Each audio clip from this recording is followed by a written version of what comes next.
Have you ever wondered what happens when an angel chooses rebellion over obedience? When a being created for worship decides instead to wage war against the very throne of heaven? Today we're diving into one of the most controversial and spine-chilling stories ever told.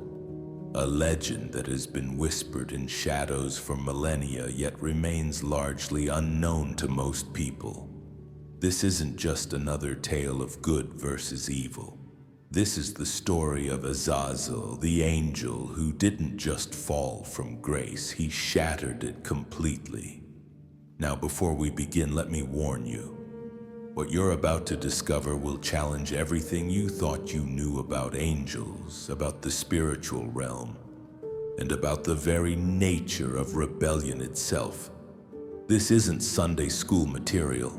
This is raw, unfiltered truth about one of the most feared names in ancient texts. So if you're ready to uncover the shocking reality behind this legendary figure, drop a 777 in the comments and let's embark on this incredible journey together. Trust me, by the end of this series, you'll never look at the spiritual world the same way again. But who exactly was Azazel, and why does his story continue to send chills down the spines of scholars and believers alike? The answers might just surprise you, because this isn't the story they taught you in religious education class. This is darker, more complex, and infinitely more terrifying than anything you've heard before. In the beginning, before time had meaning and before the earth took its first breath, there existed a realm of perfect harmony. Heaven wasn't just a place, it was an eternal symphony of worship, where countless angels served in flawless unity under the throne of the Almighty. These weren't the chubby cherubs you see on greeting cards. These were powerful, magnificent beings, each crafted with specific purposes, each carrying authority that could reshape reality with a single word. Among these celestial beings stood one whose name would eventually become synonymous with rebellion and darkness: Azazel. But here's what most people don't realize: Azazel wasn't always the fallen angel of legend. In fact, his story begins in the highest echelons of heaven itself, where he served as one of the most trusted and powerful angels in all of creation. The name Azazel appears in some of the most ancient texts known to humanity, yet his true identity has been shrouded in mystery for thousands of years. Some scholars translate his name as God strengthens, while others believe it means scapegoat of God. But perhaps the most chilling translation is the one whom God made strong, because it hints at just how much power this being originally possessed. Ancient Hebrew texts describe Azazel as one of the Watchers, a special class of angels given the extraordinary responsibility of observing humanity during its earliest days. These weren't ordinary angels assigned to mundane tasks. The Watchers held positions of immense authority, trusted with knowledge that could alter the very fabric of existence. They were the eyes and ears of heaven on earth, reporting directly to the throne about the developing human race. But something went terribly wrong, and when it did, the consequences would echo through eternity. Picture this scene if you can. In the pristine halls of heaven, where every angel knew their place and every voice sang in perfect harmony, Azazel began to question.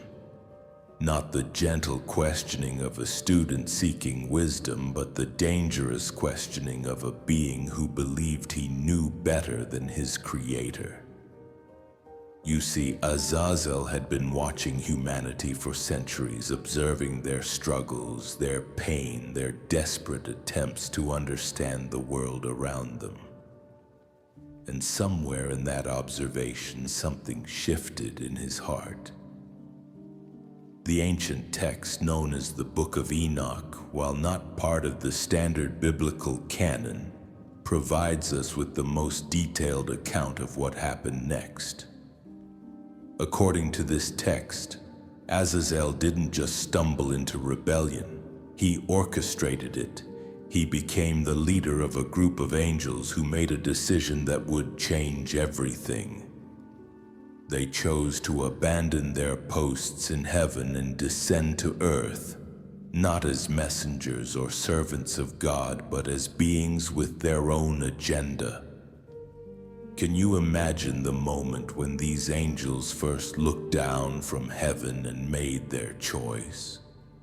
The weight of that decision, the complete abandonment of everything they had known and served for millennia?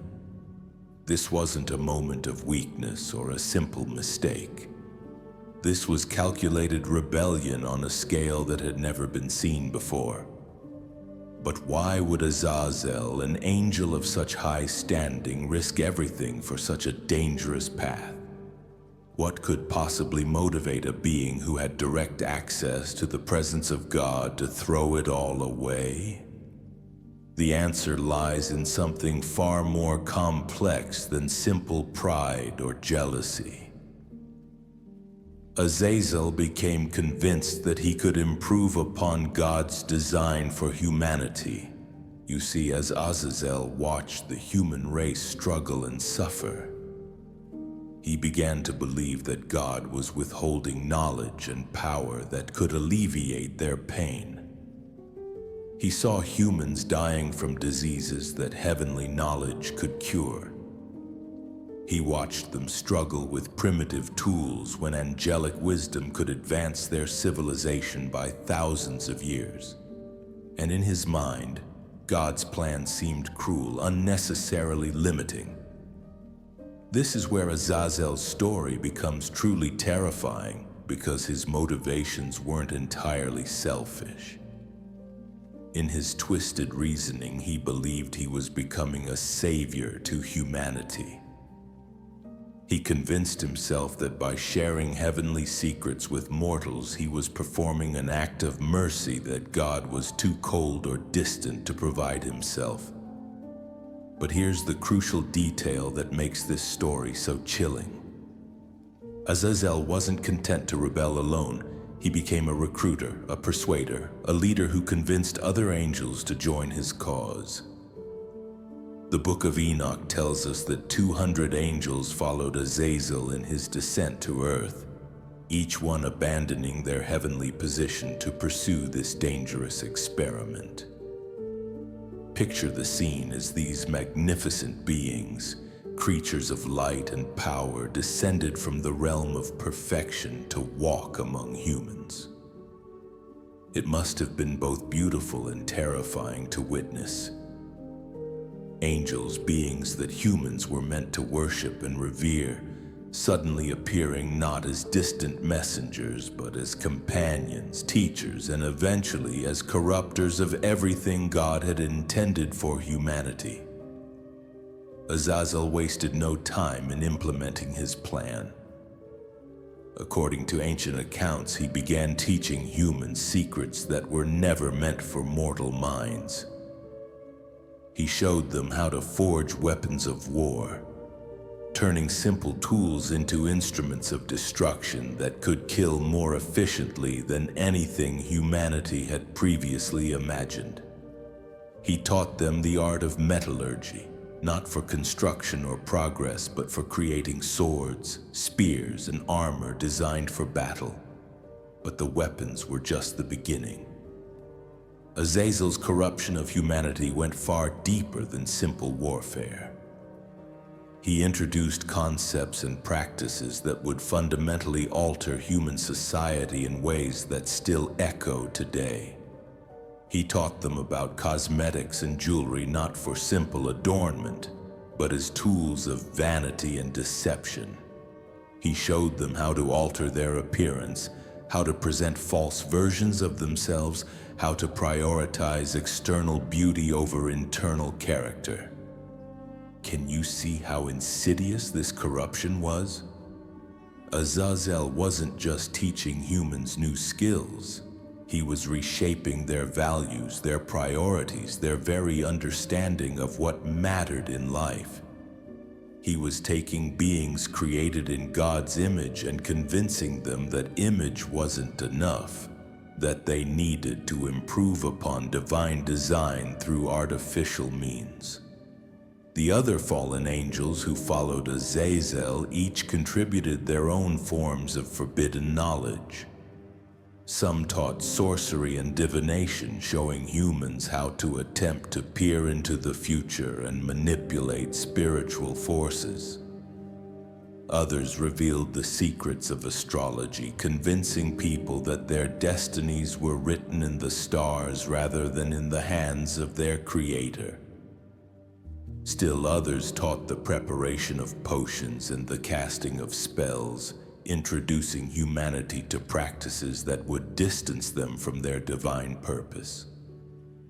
But perhaps most disturbing of all, these fallen angels began to take human wives. The Book of Enoch describes how these celestial beings, who were never meant to experience physical desire or form earthly attachments, became consumed with lust for human women. They abandoned not just their heavenly positions, but their very nature, transforming from spiritual beings into creatures driven by physical appetites. The children born from these unions were called the Nephilim, and their existence represented something that should never have been possible. These weren't ordinary children. They were giants, beings of immense size and strength who possessed knowledge and abilities far beyond normal humans. The Nephilim became tyrants and oppressors, using their supernatural advantages to dominate and terrorize regular people. As this corruption spread across the earth, humanity began to change in ways that horrified heaven. Violence escalated beyond anything previously imagined. The weapons Azazel had taught them to create were being used not just for hunting or protection, but for conquest and murder on massive scales. Wars broke out between tribes and nations as the knowledge of metallurgy and warfare spread like a plague across civilizations. But the physical violence was only part of the problem. The spiritual corruption was even more devastating. Humans began turning away from their creator, convinced by the fallen angels that they could achieve divinity through their own efforts. They started worshiping the very beings who were leading them astray, treating Azazel and his followers as gods rather than recognizing them as rebels against the true God. The earth itself began to groan under the weight of this corruption.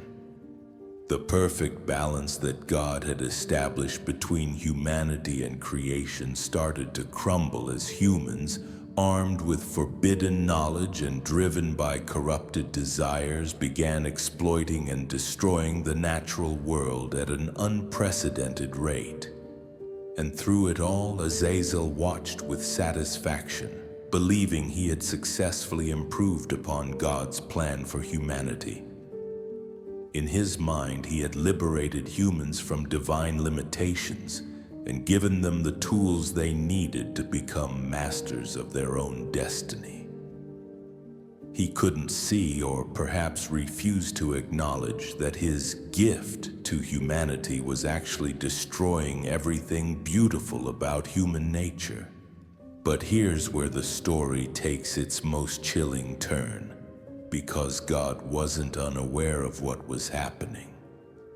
The cries of the innocent, the blood of the murdered, the spiritual corruption spreading across the earth, none of it escaped divine notice.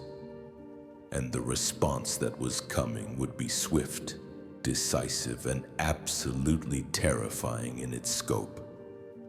The rebellion that Azazel had started as an act of supposed mercy was about to trigger consequences that would reshape not just the earth, but the entire spiritual realm. The angel who thought he could defy God and improve upon divine design was about to discover just how wrong he had been. What happened next would echo through every culture, every religion, and every story of judgment that humanity has ever told. Because when God finally responded to Azazel's rebellion, the punishment wouldn't just fall on the fallen angels. It would engulf the entire world. The moment heaven's patience reached its breaking point wasn't marked by thunder or lightning. It came as a whisper, a divine command so quiet yet so absolute that every angel in creation felt it resonate through their very essence. God had seen enough. The experiment that Azazel believed would elevate humanity had instead brought them to the brink of complete spiritual annihilation. What happened next reveals something terrifying about divine justice. When God moves to correct rebellion, he doesn't send warnings or offer second chances to those who have crossed certain lines. The judgment that fell upon Azazel and his followers came with the swift finality of a blade cutting through darkness. The archangel Michael received the command first.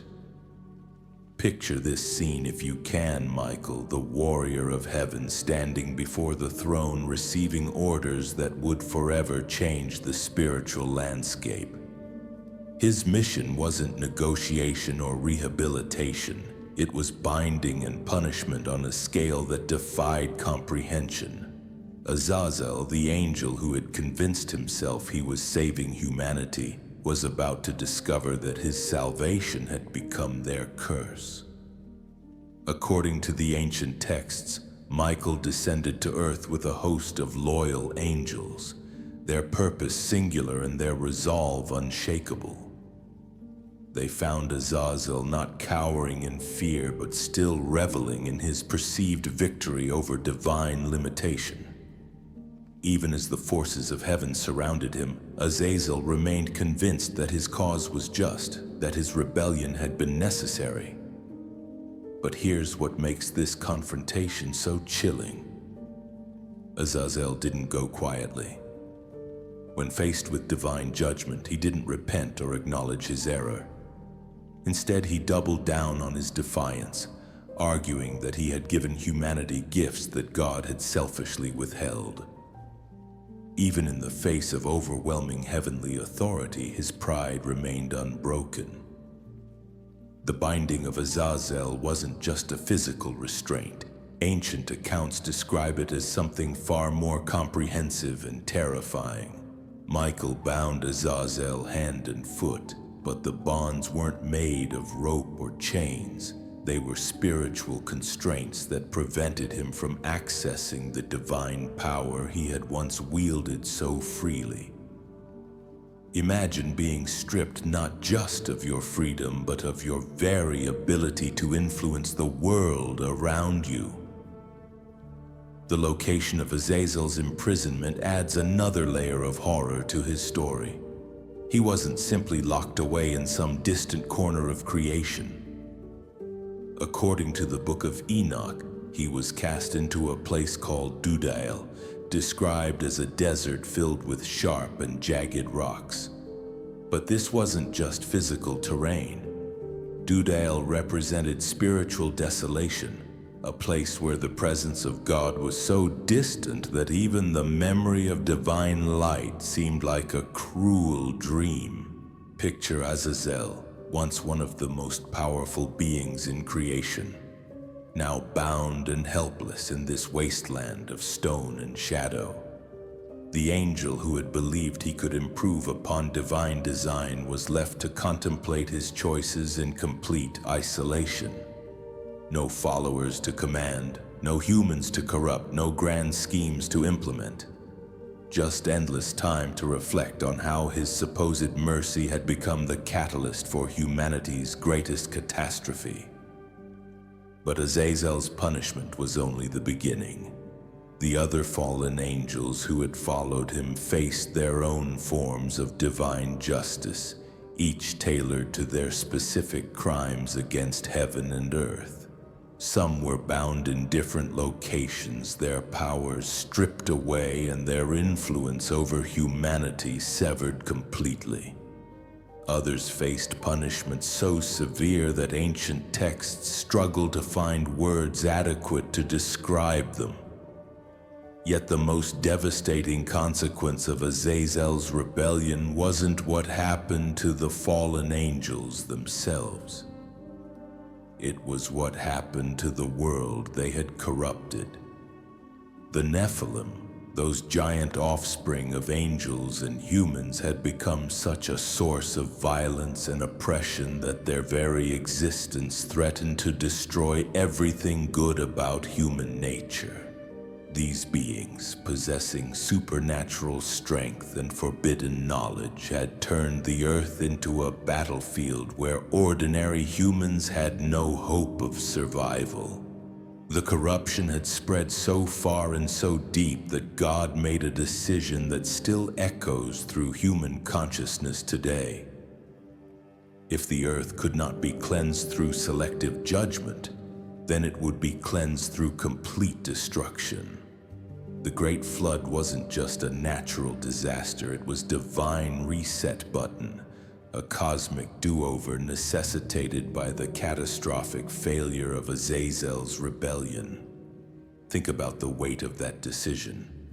God looked at his creation, at the humans he had formed in his own image, and saw that their hearts had become so corrupted by forbidden knowledge and fallen influences that starting over was the only option. Every city Azazel's followers had influenced, every innovation they had introduced, every cultural change they had implemented, all of it would be washed away in the waters of judgment. The irony is devastating. Azazel had convinced himself that he was saving humanity from divine limitations. Instead, his rebellion had become so destructive that it necessitated the near extinction of the human race. The angel who thought he knew better than God had proven exactly why certain knowledge was meant to remain forbidden. But here's where the story becomes even more disturbing. Even as the floodwaters rose and covered the earth, even as every trace of the civilization that Azazel had helped corrupt disappeared beneath the waves, the fallen angel remained unrepentant in his rocky prison. The destruction of nearly everything he claimed to love didn't break his pride or convince him of his error. If anything, it seemed to harden his resolve against the God who had bound him. This unrepentant attitude reveals something crucial about the nature of Azazel's rebellion. This wasn't a momentary lapse in judgment or a mistake born of good intentions gone wrong. This was a fundamental rejection of divine authority that ran so deep it couldn't be altered by consequences, no matter how severe. Azazel had crossed a line from which there was no return, transforming from a servant of heaven into an eternal enemy of everything God represented. The ancient texts tell us that Azazel's imprisonment isn't permanent in the sense that it will last forever. There's a darker chapter to this story, a future moment when the bindings will be loosed and the fallen angel will once again have the opportunity to influence the world. But when that time comes, it won't be as a teacher or a savior. It will be as an agent of final destruction, a being whose hatred for divine authority has been refined and concentrated through millennia of punishment. This future release adds a prophetic dimension to Azazel's story that makes it relevant far beyond ancient history. Some scholars believe that the end times will see the return of this fallen angel, not as a repentant prodigal seeking forgiveness, but as a force of chaos determined to finish what his original rebellion started. The knowledge he once shared to corrupt humanity may pale in comparison to the destruction he will unleash when his bonds are finally broken. But perhaps the most chilling aspect of Azazel's story isn't what he did to humanity in the past or what he might do in the future. It's what his rebellion reveals about the nature of choice itself. Here was a being with direct access to divine truth, perfect knowledge of God's character and plan, and personal experience of heavenly glory.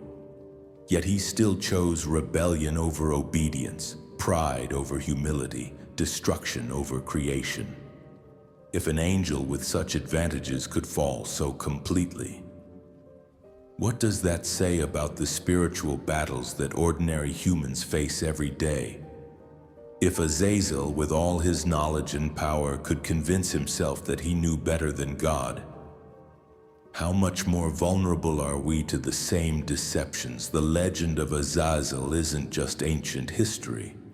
It's a warning echoing across time, reminding us that rebellion against divine authority always promises freedom but delivers bondage, always claims to offer improvement but results in destruction. The angel who defied God didn't just fall from grace. He became a living example of how pride can transform even the most privileged beings into agents of their own destruction. And in the rocky wasteland of Dudael, bound and isolated but still unrepentant, Azazel waits. The angel who once walked in the courts of heaven now dwells in spiritual darkness, his story serving as an eternal reminder that some choices once made can never be undone. The rebellion that began with good intentions had become something far more sinister, and the consequences continue to ripple through time itself. But the story doesn't end with Azazel's imprisonment. In fact, what happened next might be even more disturbing than his original rebellion. Because while the fallen angel remained bound in his desert prison, the influence of his actions continued to spread through human history like a spiritual virus that no flood could completely wash away. You see, the knowledge that Azazel had shared with humanity didn't simply disappear when the waters receded. It had been planted too deeply, passed down through the survivors, woven into the very fabric of human consciousness. The techniques of warfare, the arts of deception, the pursuit of forbidden wisdom, all of these had become part of what it meant to be human. Noah's family may have been righteous, but they still carried within them the echoes of what Azazel had taught their ancestors. This is where the legend takes on a truly terrifying dimension. Because Azazel's rebellion wasn't just about one moment of defiance. It was about fundamentally altering the trajectory of human civilization. Every war that followed, every act of vanity, every attempt to gain power through occult means, all of it could be traced back to the forbidden knowledge that this fallen angel had introduced to the world. Think about that for a moment. How many conflicts throughout history have been fought with weapons descended from the metallurgy Azazel taught? How many people have fallen into spiritual darkness pursuing the same forbidden wisdom he offered? How many civilizations have crumbled under the weight of the same pride and rebellion that drove him to defy heaven itself? The ancient texts suggest that Azazel's influence didn't require his physical presence. Like a stone thrown into still water, his rebellion created ripples that continued to expand long after the initial impact. Human nature itself had been fundamentally altered by his intervention, and no amount of divine judgment could completely undo what had been done. But here's where the story becomes even more complex and disturbing. Some scholars believe that Azazel's imprisonment wasn't meant to be permanent rehabilitation. It was preparation for something far worse. The millennia of isolation, the endless time to contemplate his hatred for divine authority, the complete separation from any source of light or mercy. All of this was hardening him into something that would make his original rebellion look like a minor disagreement. Picture this, if you can. An angel who once served in the highest courts of heaven, now spending thousands of years in complete darkness, his mind focused entirely on revenge against the God who had humbled him. Every day of his imprisonment wasn't bringing him closer to repentance. It was refining his hatred, concentrating his rage, transforming him from a fallen angel into something approaching pure evil. The prophecies speak of a time when these bindings will be loosed, when Azazel and his followers will once again be free to influence the world. But the being who emerges from that rocky prison won't be the same angel who originally descended to teach humanity forbidden knowledge. Millennia of spiritual darkness will have transformed him into something far more dangerous, far more cunning, and infinitely more destructive. Ancient texts describe this future release in terms that should chill anyone who reads them. They speak of a time when the boundaries between heaven and earth will become thin, when spiritual forces that have been restrained will suddenly be unleashed upon an unprepared world. And at the center of this chaos stands Azazel, no longer content to simply corrupt humanity, but determined to destroy everything that bears the mark of divine creation. What makes this prophecy so terrifying is that it suggests Azazel learned from his first failure. His original rebellion was undone partly because it was too obvious, too direct. The corruption he introduced was so blatant that even humans could recognize it as evil. But the fallen angel emerging from his prison will be far more subtle, far more sophisticated in his approach to destruction. Consider how much more dangerous Azazel would be with thousands of years to study human nature, to understand exactly how to manipulate hearts and minds without triggering the same divine response that led to his downfall. An angel who once taught obvious sins like warfare and vanity might return with knowledge of how to corrupt souls so gradually, so completely, that his victims won't even realize they're being destroyed until it's too late. The really disturbing part is that this isn't just ancient mythology. These prophecies describe events that many believe are still to come, a future confrontation between the forces of heaven and the spiritual darkness that Azazel represents. If these accounts are accurate, then the worst chapter of his story hasn't been written yet. But there's another dimension to Azazel's legend that makes it relevant to every person alive today. Because his story isn't just about one fallen angel's rebellion against God.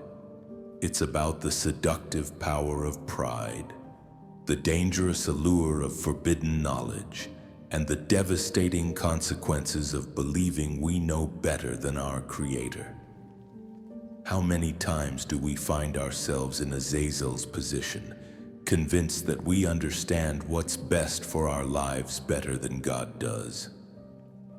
How often do we pursue knowledge or power that we suspect might be harmful, justifying it by telling ourselves we're helping others or improving our situation?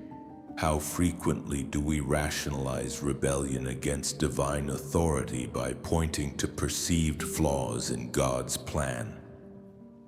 The legend of Azazel forces us to confront these uncomfortable questions because it shows us exactly where such thinking leads.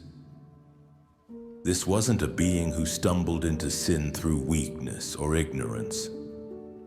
This was an angel with perfect knowledge who chose rebellion because he believed his way was better than God's way. And that choice didn't just destroy him. It nearly destroyed everything he claimed to love.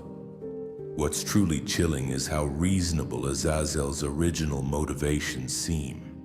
He saw suffering and wanted to alleviate it. He witnessed ignorance and sought to educate. He observed limitations and attempted to remove them. From a purely human perspective, these seem like noble goals. Yet the result was catastrophic corruption that necessitated the near extinction of the human race. This reveals something crucial about the nature of divine wisdom versus human understanding. What appears merciful from our limited perspective might actually be destructive from an eternal viewpoint. What seems like unnecessary limitation might actually be loving protection. What looks like divine cruelty might actually be the only way to prevent even greater tragedy. Azazel's story serves as a warning that good intentions are not enough to justify rebellion against divine authority. The road to spiritual destruction is often paved with sincere desires to help others and improve the world. But when those desires lead us to reject God's ways in favor of our own understanding, we risk becoming agents of the very destruction we sought to prevent. The fallen angel bound in his desert prison represents the ultimate failure of pride-driven rebellion. He achieved the exact opposite of what he intended, proving that created beings, no matter how powerful or intelligent, cannot improve upon the plans of their creator. His story echoes through every human heart that has ever been tempted to believe it knows better than God. And perhaps that's the most terrifying aspect of Azazel's legend. It's not really about one fallen angel's ancient rebellion. It's about the spiritual battle that rages within every human soul, the constant temptation to trust our own wisdom over divine revelation, to pursue our own plans over God's purposes. The question Azazel's story forces us to confront is this: when faced with the choice between humble obedience and proud rebellion, which path will we choose? Will we learn from his catastrophic failure, or will we repeat his mistakes on a smaller but equally destructive scale? Because in the end, every human being faces the same fundamental choice that confronted Azazel in the courts of heaven. We can submit to divine authority with trust and humility, or we can rebel against it with pride and self-will. The consequences of that choice may not be as immediately dramatic as binding in a desert prison, but they are no less real and no less eternal. The angel who defied God thought he was writing a story of liberation and enlightenment. Instead, he authored a tale of corruption and judgment that continues to unfold to this day. His legend serves as both warning and prophecy, reminding us that some forms of knowledge come at too high a price, and some rebellions lead to destruction that can never be undone. In his rocky prison, Azazel waits, but his influence on human history continues to ripple outward. A constant reminder that the choices we make in moments of spiritual testing can echo through eternity. The fallen angel's story isn't finished yet, and neither is the spiritual battle between divine authority and rebellious pride that his legend represents. The echoes of Azazel's rebellion didn't fade with the floodwaters. In fact, they grew stronger, more insidious, weaving themselves into the very DNA of human civilization. As Noah's descendants spread across the earth and began rebuilding, They carried within them something that no amount of divine cleansing could completely wash away. The knowledge Azazel had planted, the spiritual corruption he had introduced, the fundamental shift in human nature that his rebellion had caused, all of it remained dormant but not dead. You see, this is where most people misunderstand the true horror of Azazel's legacy. They think his story ended with his imprisonment, that binding him in that desolate wasteland somehow undid the damage he had inflicted. But spiritual corruption doesn't work like a physical wound that heals when the source of injury is removed. It works more like a virus, adapting, evolving, finding new ways to express itself even when its original carrier has been eliminated. The first signs appeared in the generations immediately following the flood. Nimrod, that mighty hunter before the Lord, didn't just decide to build a tower to heaven on his own. The ambition that drove him, the pride that convinced him he could storm the gates of heaven itself, these were echoes of Azazel's original rebellion. The same spirit of defiance that had corrupted the antediluvian world was rising again, this time in the heart of a man who believed he could accomplish what the fallen angels had failed to achieve. Think about the Tower of Babel for a moment. Here was humanity barely recovered from near extinction, already attempting to reach heaven through their own efforts. Where did that audacity come from? How did beings who had just witnessed the devastating consequences of rebellion against divine authority so quickly forget the lesson and repeat the same mistake? The answer lies in understanding that Azazel's influence had become part of human nature itself. The confusion of languages at Babel wasn't just divine punishment for building a tower. It was God's mercy preventing humanity from uniting under the same rebellious spirit that had once followed Azazel. By scattering them across the earth and making communication difficult, God was protecting the human race from itself, preventing the kind of unified corruption that had necessitated the flood. But even scattered and confused, humans continued to carry within them the seeds of that original rebellion. As civilizations developed across the ancient world, each one independently rediscovered elements of the forbidden knowledge that Azazel had once taught. The metallurgy that created weapons of war, the astronomical calculations that led to astrology and divination, the cosmetic arts that promoted vanity and deception, all of these resurfaced again and again in culture after culture. This wasn't coincidence. It was the spiritual DNA of rebellion expressing itself through human creativity and innovation. Every time a blacksmith forged a sword, every time an astronomer claimed to read destiny in the stars, every time a person used artificial means to enhance their appearance, they were unknowingly channeling echoes of Azazel's original corruption. The fallen angel remained bound in his desert prison, but his influence continued to ripple through human consciousness like waves from a stone thrown into still water. The ancient mystery religions that arose in Babylon, Egypt, Greece, and Rome all carried traces of this corrupted knowledge. Their secret initiations, their claims to hidden wisdom, their promises of divine power through human effort. All of these reflected the same temptation that Azazel had first offered to humanity. "Join us," they whispered, "and we will teach you secrets that the gods have kept hidden. We will show you how to transcend your limitations and become like the divine." Sound familiar? It should.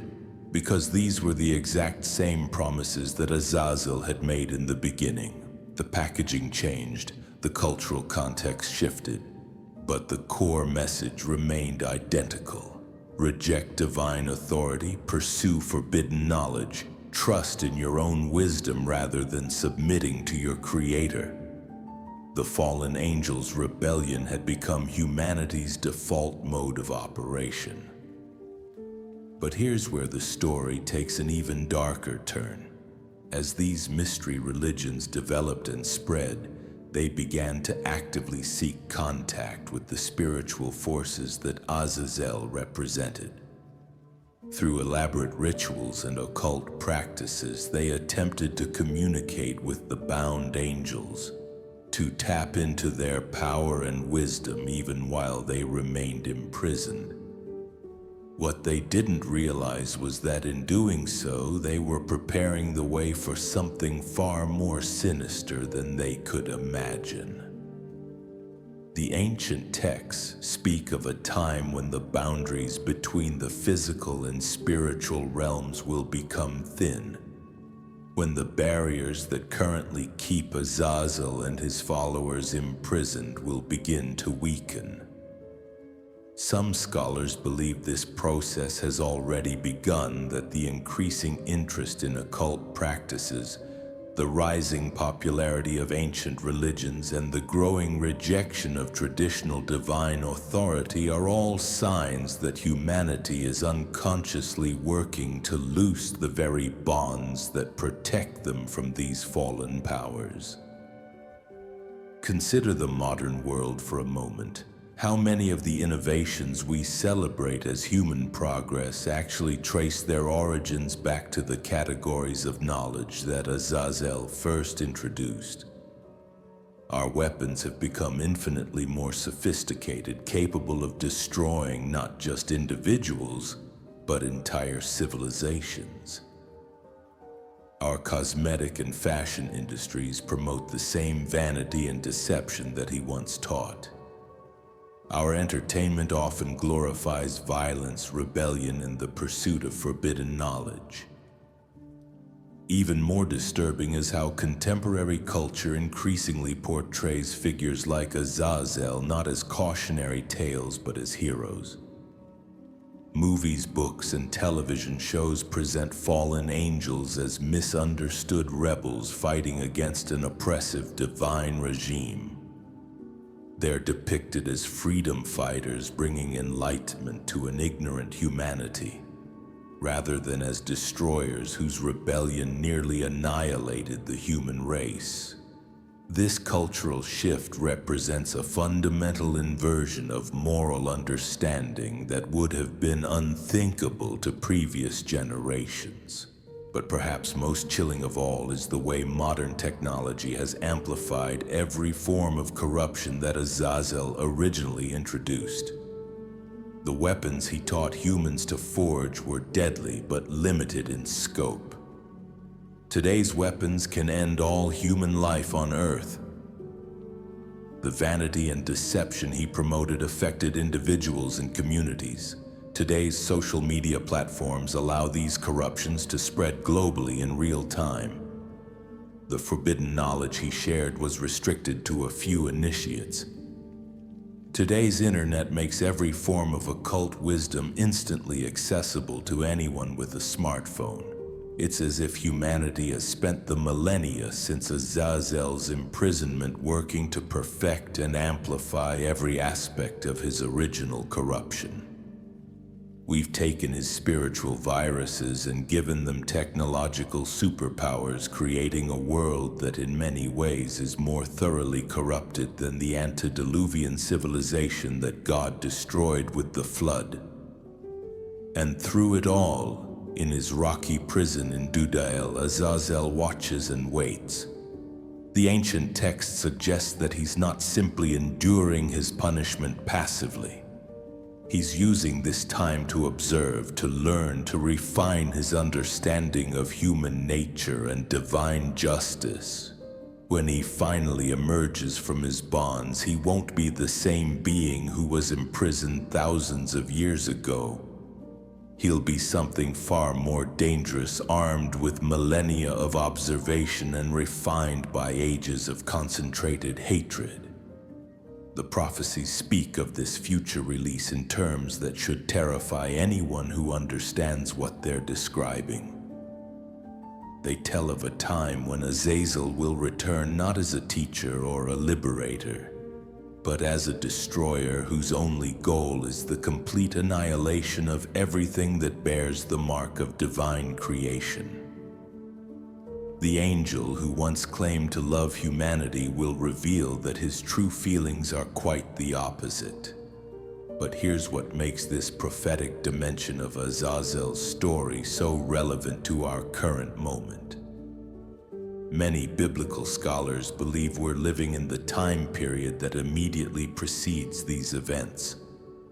The signs they point to are everywhere. The increasing rejection of divine authority, the growing popularity of occult practices, the technological amplification of every form of corruption that Azazel originally introduced, and perhaps most significantly, the cultural rehabilitation of rebellion itself as a virtue rather than a vice. If these interpretations are correct, then we're not just reading about ancient history when we study Azazel's legend.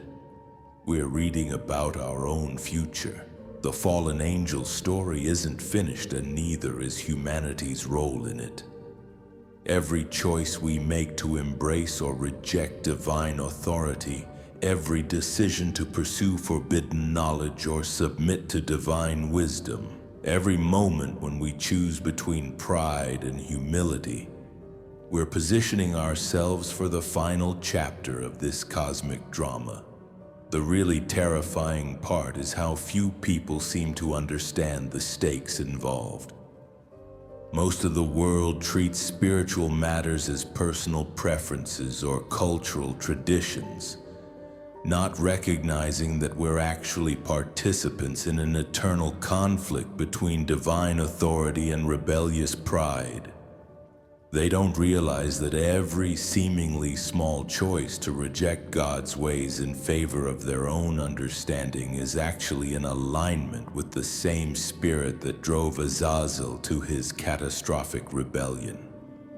This spiritual blindness isn't accidental. It's the result of thousands of years of accumulated corruption, generation after generation moving further away from divine truth and closer to the deceptions that Azazel first introduced. Like frogs in slowly boiling water, humanity has gradually acclimated to levels of spiritual corruption that would have horrified earlier generations, not recognizing that each step away from God is a step closer to the kind of judgment that once destroyed the world. But here's where the story offers both warning and hope. Because while Azazel's rebellion demonstrates the devastating consequences of pride and self-will, it also reveals something crucial about the nature of divine justice and mercy. God's response to the fallen angel's corruption wasn't immediate annihilation. It was measured judgment combined with opportunities for repentance and restoration. The flood that cleansed the antediluvian world also preserved a righteous remnant. The confusion at Babel that scattered rebellious humanity also prevented them from uniting in even greater corruption. Even Azazel's imprisonment, while severe, isn't described as eternal torture but as binding and isolation. Throughout the entire story, we see evidence of a divine character that punishes rebellion, but also provides ways of escape for those willing to turn from their destructive paths. This pattern continues today. Despite the increasing corruption of human civilization, despite the growing rejection of divine authority, despite the technological amplification of every sin that Azazel first introduced, God continues to offer redemption to anyone willing to acknowledge their need for it. The same divine mercy that preserved Noah's family through the flood is still available to preserve individuals through the spiritual chaos of our current age. But that mercy requires recognition of our condition. It demands acknowledgement that human wisdom, no matter how sophisticated, cannot improve upon divine design. It insists on humility rather than pride, submission rather than rebellion, trust in God's ways rather than confidence in our own understanding. These requirements haven't changed since the day Azazel first decided he knew better than his creator. The choice that confronted the fallen angel in heaven's courts still confronts every human being today. Will we submit to divine authority with trust and gratitude? Or will we rebel against it with pride and self-will? Will we learn from Azazel's catastrophic example?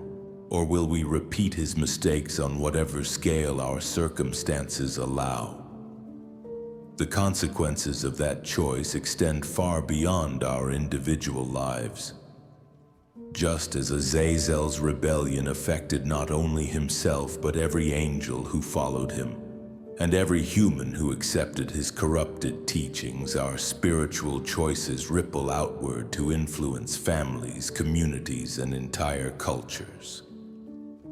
Every person who chooses humility over pride, obedience over rebellion, divine wisdom over human understanding, becomes a force for restoration in a world still reeling from the effects of that original fallen angel's catastrophic defiance. And every person who makes the opposite choice, who embraces the same spirit of pride and rebellion that drove Azazel to his doom, becomes an agent of the same corruption that once brought divine judgment upon the earth. The stakes couldn't be higher because we're not just choosing our own spiritual destiny. We're choosing what kind of world we'll leave for future generations. In his desert prison, Azazel continues to wait. The influence of his rebellion continues to spread through human civilization like a spiritual pandemic that no earthly authority can contain. The final chapters of his story remain unwritten, dependent in part on choices that ordinary people are making right now in moments that seem insignificant but carry eternal weight. The angel who defied God thought he was offering humanity a gift of freedom and enlightenment. Instead, he gave us a curse of pride and rebellion that has poisoned every generation since. His legend serves as both warning and prophecy, reminding us that some gifts come at too high a price, and some forms of freedom lead directly to the worst kind of bondage. But it also reminds us that no matter how far we've fallen, no matter how thoroughly we've been corrupted by spiritual influences we don't fully understand, redemption remains possible for those humble enough to seek it. The same divine authority that bound Azazel in judgment also provides a way of escape for anyone willing to abandon pride and embrace the humility that the fallen angel rejected.